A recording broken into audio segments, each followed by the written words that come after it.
सरस्वती वाणी पर बैठ गई और तुष्टा ऋषि के मुख से निकल गया कि इंद्र मारने वाला हो ऐसा बलि पुत्र होना चाहिए।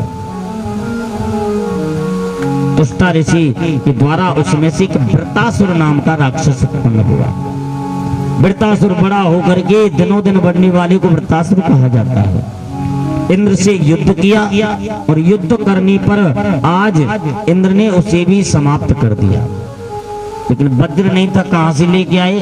देखो, दधीच ऋषि के शरीर की हड्डियों का वज्र बनाया गया। दूसरा, पहला वज्र तो विश्वरूप को मारने में समाप्त हो गया, लेकिन दूसरा वज्र जब बनाया तो दधीच ऋषि के शरीर की हड्डी, जिन्होंने शरीर का भी ध्यान दान कर दिया,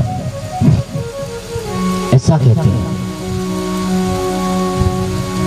आज वृत्तासुर को मार दिया, दोबारा से ब्रह्महत्या लग गई। अब कहां जाए? इंद्र जाकर के मानसरोवर में छिप गया और ब्रह्महत्या भ्रमर रूप लेकर के और उस जल के ऊपर घूमने लगी। अब स्वर्ग के सिंहासन पे कोई नहीं, क्या करे? स्वर्ग का सिंहासन खाली पड़ा, नहुष को राजा बना दिया स्वर्ग का। नहुष कहते हैं कि देवी सती आप हमारे लिए सेज सजाओ। सती कहती है कि महाराज, जब तक आप सप्तऋषियों सहित पालकी में बैठ करके नहीं आओगे, मैं आपके लिए सेज नहीं सजा सकती। सप्तऋषियों सहित एक दिन बैठ करके आ भी रहे थे और उनके आने के पश्चात ऐसा कहते हैं जब चल करके आई, लेकिन जल्दी जल्दी के चक्कर में आज वो कहने लगा सर्प सर्प। अब सर्प को जल्दी भी कहते हैं, अरे जल्दी चलो जल्दी चलो। लेकिन संत कहने लगे, सप्तऋषि कहने लगे, क्या सर्प सर्प करता है? जा, हम तुझे श्राप देते कि तू इसी समय और सर्प होकर के नीचे गिर, ऊपर से सर्प होकर के गिरा है। इसके पश्चात सप्तऋषि गए, यज्ञ करवाया मानस सरोवर पर और यज्ञ करवा करके इंद्र का जो स्वरूप ब्रह्महत्या से घिरा हुआ था, उस ब्रह्महत्या से दूर करके और लेकर के चल करके आकर के उसे स्वर्ग का राजसिंहासन दिया। अब ये वृत्तासुर कौन था? ये पूर्व जन्म का चित्रकेतु नाम का गंधर्व था, जिसने माता पार्वती से और श्राप, माता पार्वती ने इसके लिए श्राप दिया है। तब जाकर के ये यहाँ आकर के वृत्तासुर नाम का गंधर्व हुआ। गर्भ से 8 संतानें हुई। भग की पत्नी सिद्धि से 3 पुत्र हुए, 1 कन्या हुई। धाता की 4 पत्नियां थी, कुहू, सिनीबली, राका और अनुमति। इनके 4 पुत्र हुए।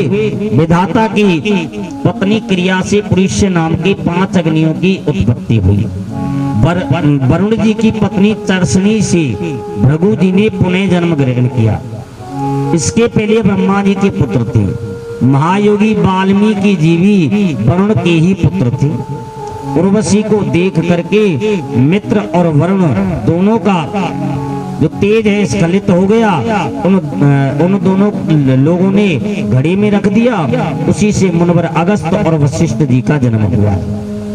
कि दैत्य और दानवों के बंदनीय 2 पुत्र उत्पन्न हुए, हिरण्याक्ष और हिरण्यकश्यप। इनकी कथा 30वें स्कंद में जो आई थी। हिरण्यकश्यप की पत्नी जंब की पुत्री थी कयादि। जंब नाम की एक राक्षस थी, जिनकी पुत्री थी कयादि। अब कयादि के 4 पुत्र हुए, संलाद, अनुहलाद और हेलाद और प्रहलाद। एक सिंहका नाम की कन्या हुई जो हिंसका नाम थी। हिंसका का विवाह विप्रचिति नामक दैत्य से हुआ। उससे राहु नाम के दैत्य की उत्पत्ति हुई। सहला की पत्नी थी कृति, इसे पंचजन्य नामक पुत्र हुआ। और हालाद की पत्नी थी भमनी, उसके 2 पुत्र हुए, वातापी और इलविल। इलविल ने ही महर्षि अगस्त के आतिथ्य के समय वातापी को फटकार करके जो पका करके खिला दिया। अनुहला की पत्नी सूरमा, उसके 2 पुत्र हुए, बास्कल और महिषासुर। प्रहलाद का पुत्र विरोचन, उनकी पत्नी विशालाक्षी देवी के गर्भ से दैत्यराज बलि का जन्म हुआ। बलि की पत्नी का नाम उसना था, उससे बाणासुर आदि 100 पुत्र उत्पन्न हुए। इच्छित संतान हो। कहने लगे देवी एक पंचमन व्रत आता है तो साल भर तक किया जाता है।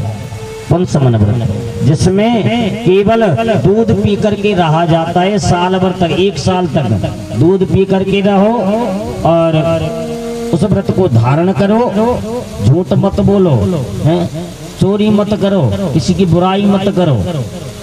ऐसा करने से ही व्रत की पूर्ति होती है। झूठे मुंह नहीं सोना चाहिए। तो आज एक दिन दिति झूठे मुंह सो गई। इंद्र एक ब्राह्मण बनकर के सेवा करने लगा और सेवा करते करते एक दिन दिति जब झूठे मुंह सोई तो इंद्र गर्भ के अंदर पहुंच गया। गर्भ के अंदर पहुंच गया और एक बालक के 7 टुकड़े कर दिए कि मार दो उसको वज्र से। 7 खंडे उसके हुए, रोने लगे निराश। सप्त सप्त प्रत्येक के सो हुए, मरुति 49। आज 49, एक के 7 और 7 के 7 और कर दिए तो 49 हो गए। आज जैसे ही 49 को अब इंद्र ने सोचा कि इनको जितना मारूंगा उतने ही बढ़ते चले जाएंगे, इसलिए छोड़ो। गर्भ के अंदर से बाहर आ गया। अब बालकों का जन्म भी हो गया। दिति कहने लगी कि बेटा तूने ब्राह्मण बन करके बहुत सेवा की है, इसलिए ऐसा कर, इन पुत्रों का मैं क्या करूं, मैं तो तुझे ही मारने के लिए संतान उत्पन्न कर रही थी, लेकिन तूने तो खुद मेरी सेवा की है, ले जा अपने साथ में और देवता बना ले। रावण के पाप ने, सीता के संताप ने और राम जी के प्रताप ने और लंका जलाई थी, सच पूछो तो हमारे बाप ने। बोले सच्चिदानंद भगवान की। हनुमान जी से पूछा कि लंका किसने जलाई? लंका जलाई थी रावण के संताप ने, राम जी के प्रताप ने, सीता के संताप ने और लंका जलाई थी, सच पूछो तो हमारे बाप ने। क्यों? यदि पवन देव नहीं चलते तो लंका जल जाती। अंजनी पुत्र पवन सुत नामा, यदि पवन देव नहीं चलते तो लंका नहीं जलती। तो वही 49 पवन चले थे तब जाके लंका जली थी।